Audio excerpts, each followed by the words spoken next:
Kita minta Denny diproses di sidang di meja hijau kan sampai terlihat apakah perbuatan dia itu wajar atau kurang ajar. Saya minta karena saya yang lapor duluan ya. Ini bukan menjebak saya, tapi intinya saya sudah membuat laporan duluan. Tunggu setelah saya punya laporan dulu baru gantian kita ya, gitu. Kita yang wajar-wajar saja gitu. Karena polisi ini sama aja gitu. Yang duluan aja, biasa kan antri ya, antri. Ya, kita sama-sama antri duluan, kita proses nanti. Kalau saya terbukti juga saya akan disidang dan akan diperlakukan sama di depan hukum. Begitu aja kamu ya Denny, oke? Semangat. Kan kami sudah mengirim surat, kita minta tolong diklarifikasi di Peradi. Ya kalau mereka panggil lagi ya kita nggak mungkin mau dijemput dong, pasti kita datang. Tapi kita lihat aja, apakah penyidik menganggap itu sebagai satu kejahatan atau pidana apa yang saya lakukan. Nah, saya yakin penyidik sekarang profesional, ini kan bukan kekuasaan. Nggak ada orang yang Densus di sana, yang ada adalah hukum. Sebetulnya kan laporan yang dilakukan itu awalnya itu dari pihak mereka melaporkan terkait diskriminasi dan ras kepada klien saya.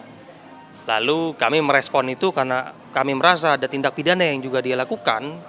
Kami melakukan upaya hukum juga dengan melaporkan dia. Gitu. Lalu upaya dari Kemensos mendamaikan kita, mendamaikan para pihak, itu kan menjadi harusnya ya dengan itikat baik ya, para pihak itu melakukan perdamaian lah, karena Kemensos itu kan sifatnya hanya memediasi aja. Ini perlu saya sampaikan, ini bukan seperti omongan pengacara. Saya kaget juga pertanyaan seperti itu dan statement dari dia. Jadi begini, laporan kita dengan laporan dia itu berbeda. Kalau klien saya dipanggil, diperiksa, kita akan bersikap kooperatif, bersikap kesatria, menghormati proses hukum, pasti kita akan datang. Kalau dia udah dipanggil, nggak mungkin kita sampaikan di publik bahwa dia udah itu kan kewenangan dari penyidik lah, gitu. Kita punya buktinya semua, dia udah dipanggil, gitu. Dia tidak hadir, kita memang tidak ada niatan damai juga ya, kita nggak ada menawarkan apa-apa ke dia, itu hak dia, gitu. Kecuali kita maksa-maksa komunikasi gitu. Sekitar pukul 16.00 ya, Saudara HR beserta pengacaranya datang ke SPKT Polda Jawa Timur. Saudara HR ini melaporkan seseorang dengan inisial PV ya. Inisial PV ini terkait dengan pencemaran nama baik di media sosial. Saat ini kasus ini sedang ditangani dan didalami oleh Reskrim ya, nanti mudah-mudahan nanti ditangani oleh Reskrim Direktorat Siber ya, karena ini kan terkait dengan pencemaran nama baik di media sosial. Selama kita diam terus diserang, otomatis semut aja akan melawan ya. Nah, pada hari ini, kemarin tepatnya kami sambangi Polda Jawa Timur, karena kami sudah ke Polda Jawa Timur, dan juga respon dari pihak SPKT Polda Jawa Timur, serta juga diskusi panjang oleh pihak cyber, maka kami sudah mendapatkan LP. Ya, dan LP di sini tertulis pro justia, artinya pro justita. Arti di sini pro justita sudah ada yang namanya tindak pidana. Nah, pasal yang memang disangkakan adalah itu pasal 45 ya, ayat 4 junto pasal 27 tentang informasi elektronik. Otomatis kalau ancaman hukuman itu di atas 4 tahun. Ada muncul persoalan-persoalan yang opsional yang di luar dari dugaan Tenopi. Misalnya kasus yang menganggap membuka aib masa lalunya. Nah, kalaupun memang menyampaikan persoalan aib masa lalunya berdasarkan fakta, itu tidak bisa kita melakukan pembelaan ya. Tetapi apapun persoalan masa lalu itu memang tidak boleh diceritakan oleh siapapun, apalagi persoalan HK ini. Persoalan yayasan itu sudah diambil oleh Mas Geri.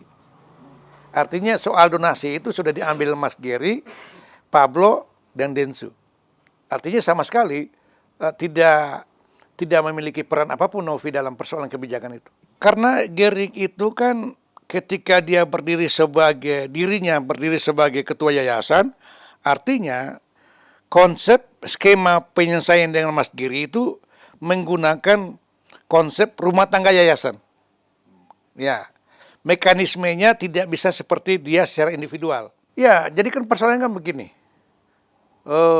Pertanggungjawaban hukum itu dialihkan kepada yayasan baru. Ketika mereka mempersoalkan uang itu diserahkan kepada NTT. Tidak lagi tanggung jawab Novi itu. Silakan aja. Kalau mereka mau jalur hukum silakan aja. Kita adu data, adu klarifikasi nggak apa-apa.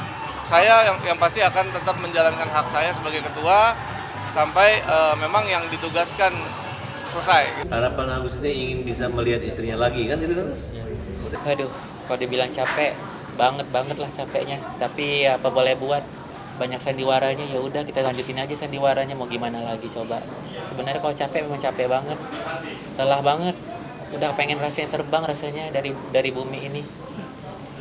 Lelah. Bayangkan ya 5 bulan ya uangnya Agus dimain-mainkan, dibawa kemana, dibawa kemari gitu ya. Sementara Agus juga butuh pengobatan di sini, uangnya kan ada di sana kan ya. Dimain-mainkan Agus. Coba 4 orang ini ya merasakan Agus.